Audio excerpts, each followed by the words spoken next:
Hi everyone! Teacher Ashley here in San Francisco, California. I decided to make a video now that I've been with VIPKID for almost a month so that I could share my virtual classroom with you as well as all of the resources and tools that I use in the classroom. The first thing that I want to share with you are some of the puppets that I use in the classrooms and soft toys that I use. So what I have here first are some finger puppets.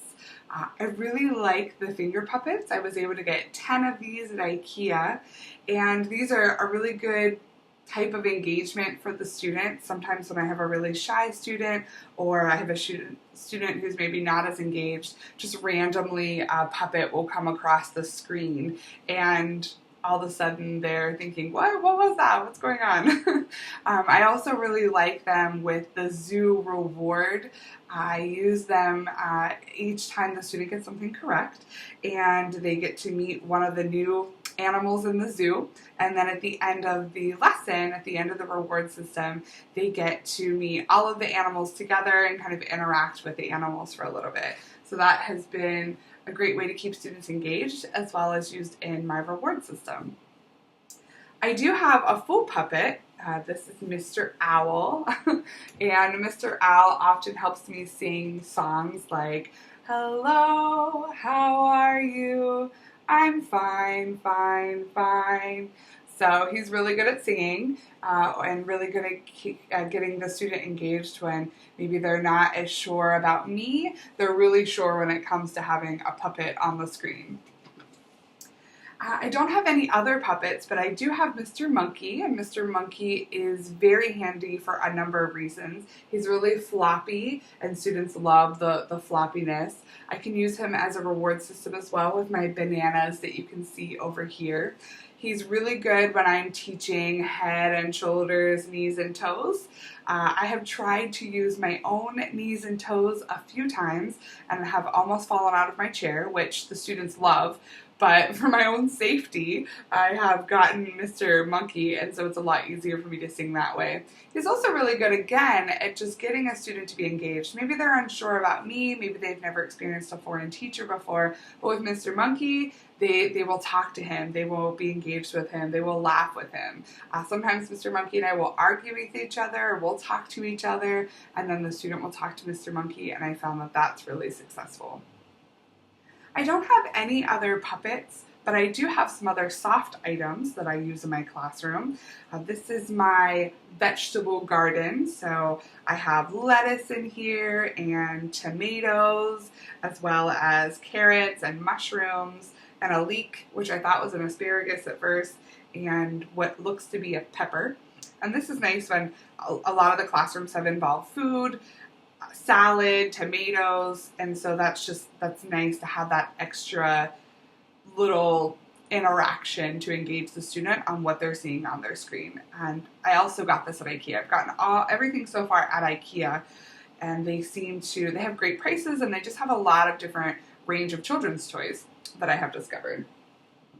So as far as puppets, those are, and plush toys or plush animals, those are the only things I have there. So I'll move on to some of the things that I've gotten at my local teacher store. So a lot of people have a teacher store, a resource store near them. I actually, mine's about, I want to say 5 minutes down the road, and I didn't even realize that it was there in San Leandro, California. So the first thing that I acquired were the alphabet cards. These alphabet cards are great because they're really sturdy, and so I can hold them up to the screen and show the student. I really like that they show the big letter and the small letter like we teach in the lesson as well. They also come with a picture on the back of them. I haven't really used the pictures as much. I mostly just use the front of the card that gives the letter, but it has come in handy for a few times to get a student engaged, or maybe a more advanced student that I had a little bit of extra time with. I also got these great colors and shape cards. And so these color and shape cards are wonderful. I've actually used the color cards a lot. Again, when I've had a more advanced student, I've had a few extra minutes. I've been able to just see some of their other level of their learning. there are cards that still have the color on it, and then they have some shapes. And then I think this is why they were on sale, since this one mentions a floppy disk. But they have the big shapes in the background too, so to go over different shapes as well as colors with the student. So I'm really glad that I picked those up. I checked out the clearance section of my teacher store, and I was able to find a lot of things in that clearance section because, for example, my magnet letters, they're missing the Y, but they come with about 2 letters per letter. So one missing Y wasn't really affecting me, but then they were half off because of that. And then the box was dented a little bit too. So these were $3 or $3.50 instead of being $7. So I found, by searching through those bargain bins at my teacher store, I have found a lot there. The other thing that I found there that I love is my star wand. I saw this in one of the videos, and it's kind of like a magical wand. It was a little bit bigger than this, but it gave me the idea because I also wanted a pointer. And so, of course, I could find a lot of pointers at my local teacher store. The pointer is really nice when I'm talking about my rewards or when I want to point to something on my dry erase board that I have. And it's also nice because I can use it for the star reward system. So I can give the student a star. When I put it towards the camera, I click the star on the screen, so it's like I'm giving them the star, which I love. This is very magical. I can also use this as one of the trials, what's missing, what is missing, and so this helps them see what is on the screen when they're interacting with the PowerPoint. So I really like my pointer. I was able to find all of that at my Teacher Resource Center. So as far as my classroom materials, those are the items that I have bought as far as interacting. I also, of course, have my 2 whiteboards here, which are magnetic. And I was also able to find this really cool dry erase markers and eraser in one for my Kia. It's great, keeps in the markers. And then I was able to talk to education as well, because I noticed that there were a lot of different reward systems. And while I have some that I've been able to make and keep in my classroom, I'm not always working from home in my virtual classroom. There's a lot of times for my day job where I'm traveling both domestically in the United States as well as internationally. And I don't want my students to suffer because I'm traveling. But packing up all of this can be hard and then trying to find a wall behind me that works. So I emailed education, and education was able to give me a PowerPoint of all of the reward systems that we use in the classroom.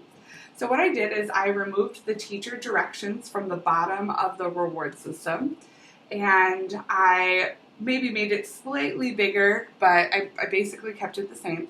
I did remove any of the additional pieces that are on there and put those on a separate Word document and printed those out separately and cut them out separately.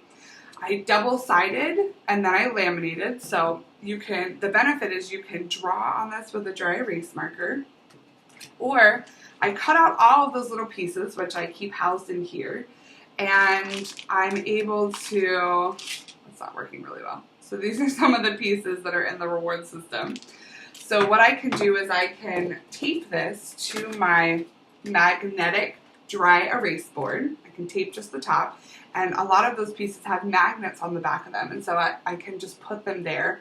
Or if I can't use my dry erase board, or I need my dry erase boards, because it's laminated, I can use good old-fashioned sticky tack, and I can sticky tack on the back of those laminated pieces and put them on the reward system. I really like these reward systems too because they match exactly what the student has seen when we've gone over that slide in the PowerPoint, and so it's easy to travel with. It's also nice if you just don't have the backspace or you don't have a big classroom. It's nice to be able to have this, and you can hold it right up to the screen, and then the student can see their progress in the reward. So speaking of rewards, when I'm at home, I do have some already built in my classroom. I have been trying out my laminated boards, but when I'm at home, I try to use what's back here. So I was able to get these 4 chalkboard pieces. They go right on your wall, and it's safe for the paint, I guess you could say. It's safe for the wall, so I don't have to worry about my landlord being upset that I've stripped off the paint from the wall. And so I use chalk, and I have created some of the pieces. I've gotten some of these ideas from others that have shared their classrooms, which I have found has been really helpful. I love the community that we have on Facebook as well as Skype, so where we can all kind of share what we're doing in our classrooms and the resources that we're using. That's where I really got the idea for this, because I love all of the ideas that I've gotten from everybody else. So I can interact with this whiteboard. As you can see, I have my zoo, I have the helicopter, I have some bananas too. I can write on here, I can interact with the student. And it's just a little bit different than my whiteboard. So I have my chalkboard, and then I also have my whiteboard, and I really like that.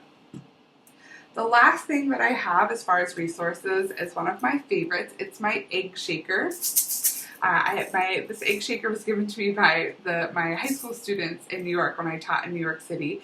And from adults to high school students to now elementary students, they love the egg shaker. Sometimes I have it down here where they can't see it, but this really helps me when I'm trying to sing my songs at the end or the beginning. It just really grabs their attention. I love any kind of musical instruments. I had a student doing the drums on his desk one day, and I absolutely loved it. So this is great. I also recently shared on Facebook an Excel spreadsheet that I use when I'm in the classroom. I'm a very organized person, but I kind of drive, I'm sure, others crazy with all of my Excel spreadsheets, because I love spreadsheets. Education encouraged us to use a Word document to keep track of all of our feedback. Just in case of a system glitch or a system error and our feedback isn't saved, we have that. And so then when the student needs to look back on their feedback, they know exactly where they are and it hasn't been lost. So in this Excel spreadsheet, it helps me keep track of the time zones where I am, as well as Beijing. I put the student name, and then if they give me an American name, as well as my pay information. So was the class canceled? Was it not canceled? Was it trial? Was it major? Was there a bonus because I grabbed the class last minute? Then at the end of the month, when payroll is talking to me about how much should be there, I know exactly how much should be there. I also keep track of whether that student has become a new VIP kid and any PowerPoint edits that I need to make.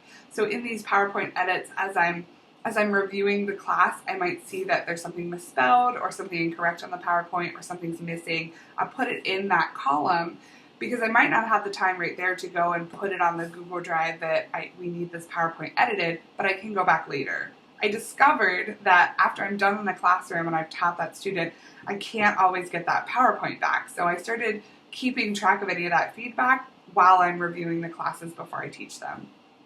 The last column I have in my spreadsheet is the feedback column, and that feedback column is where I just copy and paste the feedback that I give to the student, and then I always have that record in case it does go missing from the classroom.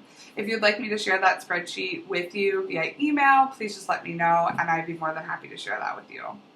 So these are all of my resources that I have in the classroom. Thank you so much for letting me share them with you. I love the community that we have created here at VIPKID as far as sharing resources and talking to each other and sharing best practices. And so that's why I wanted to share with you. So I hope you guys have a great day. Thank you so much for listening. Bye!